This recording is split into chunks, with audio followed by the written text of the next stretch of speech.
السلام عليكم، أهلا وسهلا، مرحبا بكم معي من جديد على قناتكم البساطة مع كريمة. سعيدة بلقياكم من جديد. كنتمنى هذا الفيديو يلقاكم في أحسن الأحوال. لا فيديو ديال اليوم غادي نقترح عليكم حلوة لشرب الشاي، سهلة وسريعة كتحضر في الوقيته اللي تحضروا فيها الشاي. كتجي أكثر من رائعة، هشيشة بزاف، المكونات ديالها جد بسيطة، كذلك طريقة التحضير جد مبسطة. كنتمنى اخواتي ان شاء الله تجربوها وتنال الاعجاب ديالكم.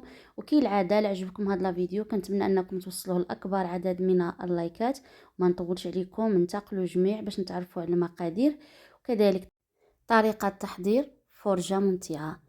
بالنسبه للمكونات اللي سهله وبسيطه كما وعدتكم دائما، عندي هنايا بيضه، الحجم ديالها متوسط. كذلك غادي نضيف نصف كأس من السكر حبيبات. بالنسبه للمكونات غادي نخليها لكم في صندوق الوصف. العبار ديال الكاس 150 ملي.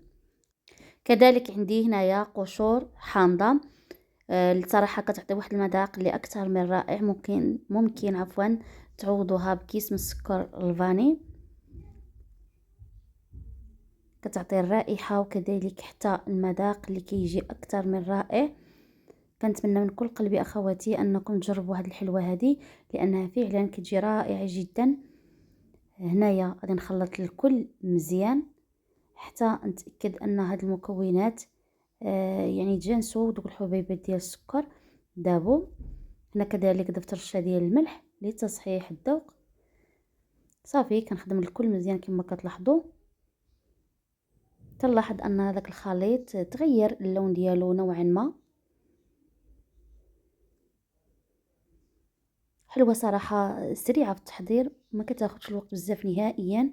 هنا غادي نضيف نصف كأس من الزيت. دائما كنعبر بالكاس ديال العنبه اللي السعه ديالو 150 ملي. واكيد المقادير مضبوطه غادي نخليها لكم في صندوق الوصف. هنا كنحاول انني نخدم المكونات مزيان حتى يتجانسوا بطبيعه الحال. هنا كذلك غادي نضيف كأس الا ربع من النشا او مايزينا. صراحه كتعطي واحد الهشاشه اللي اكثر من رائعه الحلوه ديالنا، لان هذه الحلوه هذه كما لاحظتوا معايا ما فيهاش الزبده. بالنسبه للنشا هي اللي كتعطي الحلوه ديالنا واحد الهشاشه اللي اكثر من رائعه، يعني ضروري تضيفوها اخواتي. خلط الكل مزيان. صافي هنا غادي نضيف الدقيق.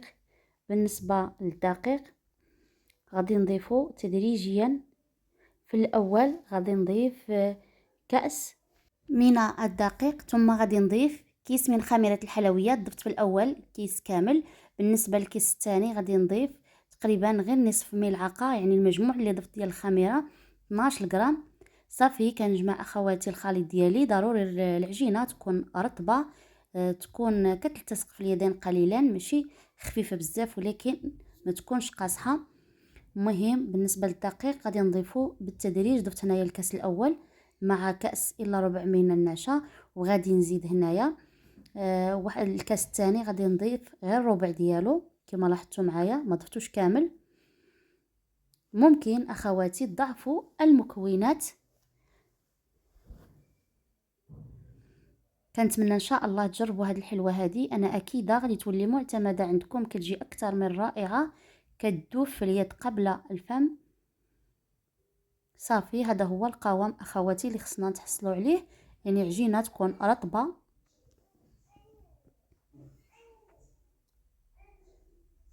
كما كتلاحظوا في الصوره هنايا خديت اللاطه اللي فرشت ليها ورق الزبده، ممكن تدهنوها بالزيت.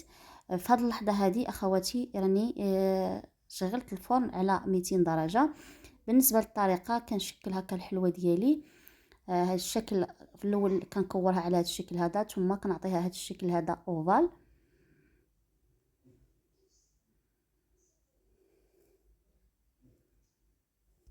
ممكن اخواتي تشكلوها كويرات، لكم الاختيار، ولكن حتى هذا الشكل هذا كيجي صراحه رائع. وكنستمر بنفس الطريقه حتى نكمل، يعني الطريقه راه واضحه امامكم في الفيديو. كنتمنى اخواتي تجربوا هذه الحلوى، اكيد انا اكيده لا جربتوها غادي تعجبكم وتولي معتمده عندكم، لانها صراحه سهله وسريعه وما فيهاش كثره المكونات. من اروع الحلويات اللي ممكن تجربوهم لشرب الشاي. هاد الحلوى هذه كتحضر في الوقيته اللي تحضروا فيها الشاي، وكذلك كتصلح حتى للضيوف الغفله.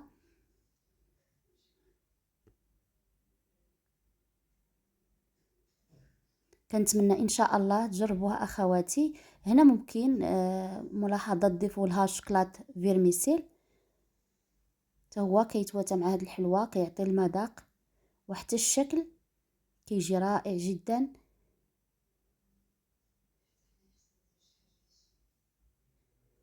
كنتمنى من كل قلبي اخواتي تجربوا هاد الحلوى هذه.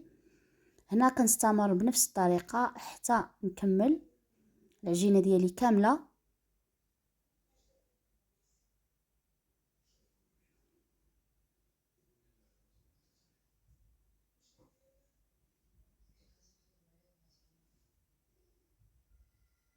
ضروري العجينه ما تقصحوهاش اخواتي باش تحصلوا على واحد النتيجه اللي تكون مرضيه وحلوه، اللي تجي مشقه وتجي رائعه جدا.